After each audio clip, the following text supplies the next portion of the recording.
Pergunta: as marcas da cruz subiram juntamente com o Senhor Jesus? Muito interessante essa pergunta. Realmente, elas subiram com ele, porque nós vamos ver essas marcas lá em Apocalipse, Apocalipse capítulo 5, ali diz que, e olhei, versículo 5, e disse-me um dos anciãos: não chores, não chores, João. Eis aqui o leão da tribo de Judá, a raiz de Davi, que venceu para abrir os livros e desatar seus 7 selos. Aí mais à frente,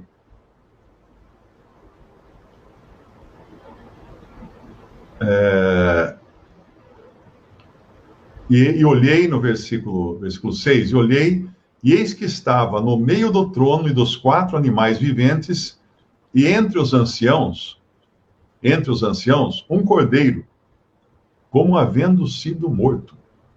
E tinha 7 chifres e 7 olhos, que são os 7 Espíritos de Deus enviados a toda a terra.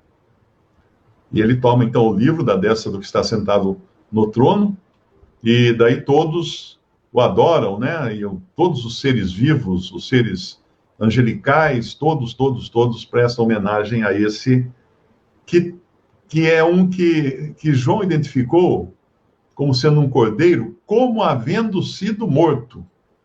Como que João sabia que ele havia sido morto, esse cordeiro? Porque um cordeiro que foi morto, certamente você deve enxergar nele as marcas da sua morte. Embora aqui toda a linguagem seja simbólica, né? Nós devemos entender que o livro de Apocalipse é um livro repleto de linguagem simbólica, porque ele mostra realidades do além-terra. Então, quando lá fala que tem uma coroa, e né,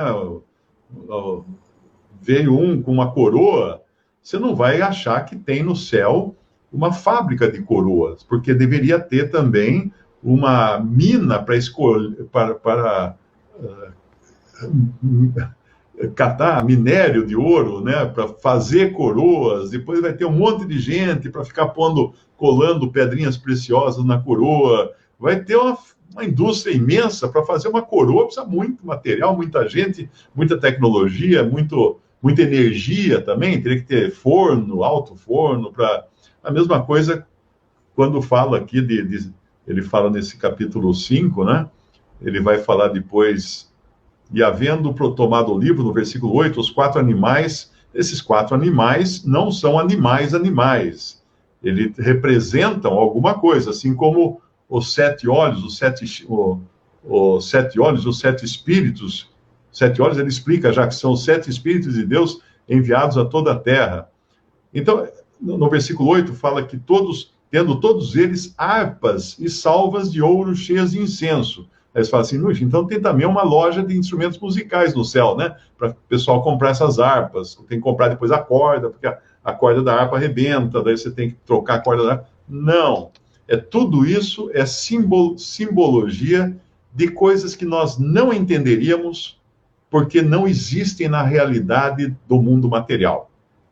Então, nós devemos tomar tudo como simbologia. Porém, as marcas de que o cordeiro estava morto, não precisa nem simbologia para isso. O próprio cordeiro aí é simbólico, falando de Cristo, porque quando ele entra no mundo, João Batista aponta para ele e fala: eis o cordeiro de Deus que tira o pecado do mundo.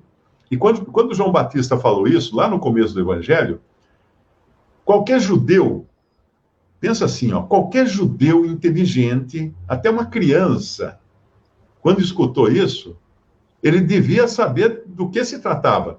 Qual era o significado? Você vai falar para qualquer brasileiro, qualquer japonês, qualquer italiano, aquele ali é o Cordeiro de Deus. Não sei que ele teve uma grande influência cristã, né? Mas ele não vai saber o que é o Cordeiro de Deus. Pega um país, então, que não teve influência cristã, um país árabe, aquele é o Cordeiro de Deus. Ele não vai entender o que é o Cordeiro de Deus.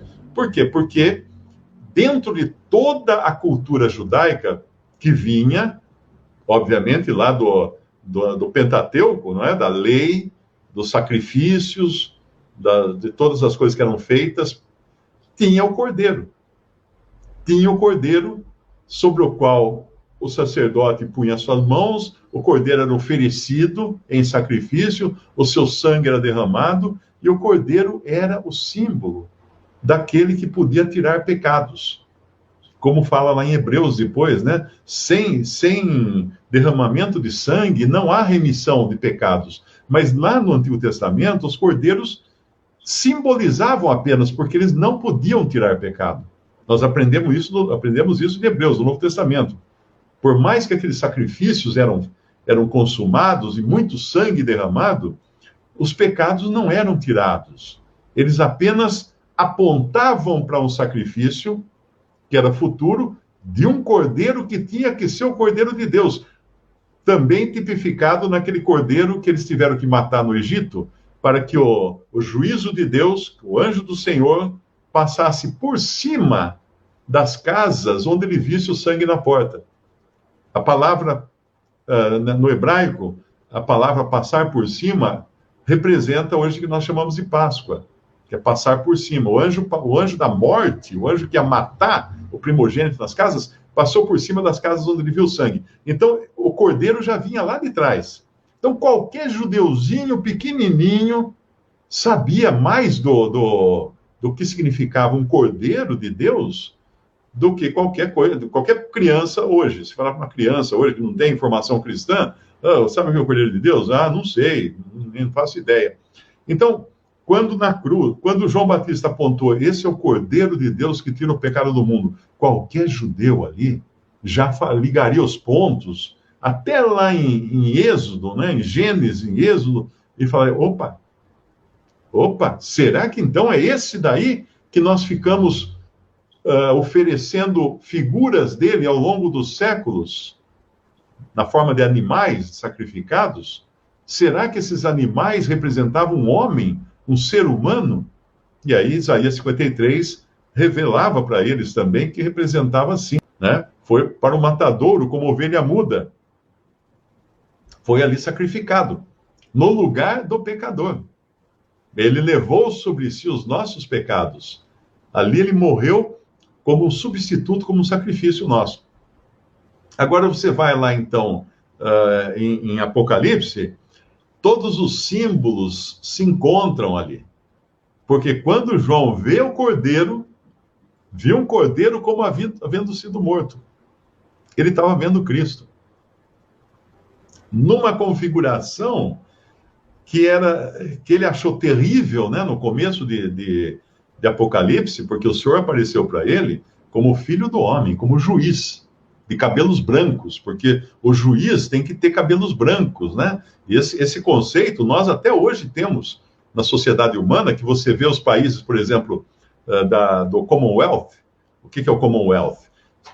São todos os países que fazem parte do antigo Império Britânico, mesmo que sejam independentes hoje, mas que continuam mantendo respeito à rainha da Inglaterra, tipo Canadá, Nova Zelândia, Austrália e até países da África. É interessantíssimo que você vai ver filmes, às vezes, desses países, os juízes da corte, eles põem uma peruca branca. Eles põem uma peruca postiça, branca, além daquela capa preta, tal, que todos os juízes têm, até no Brasil tem. Não, lá eles têm uma peruca branca. Por que isso? Por causa de Apocalipse. Por causa de Apocalipse. Porque o Senhor aparece para João, no começo, como o Filho do Homem, que é o que vai julgar os pecadores diante do grande trono branco, e ele vem com cabelos brancos como a neve. Porque o cabelo branco demonstra sabedoria, experiência, não os meus, né? Mas do Senhor. O Senhor é o único que tem cabelos brancos suficientes para julgar os seres humanos. Lá voltando então a Apocalipse, pense assim: as feridas estão frescas quando João vê um cordeiro como havendo sido morto. E, no meu entender, elas permanecerão frescas por toda a eternidade. Porque o seu sacrifício vai ter um valor eterno. Ele vai ser sempre fresco. O sacrifício de Cristo, sempre na sua eficácia, ele vai manter todos os salvos para sempre, com um sacrifício que não tem fim, que não resseca, que não perde a validade, que não desaparece das mãos do que foi sacrificado. Não.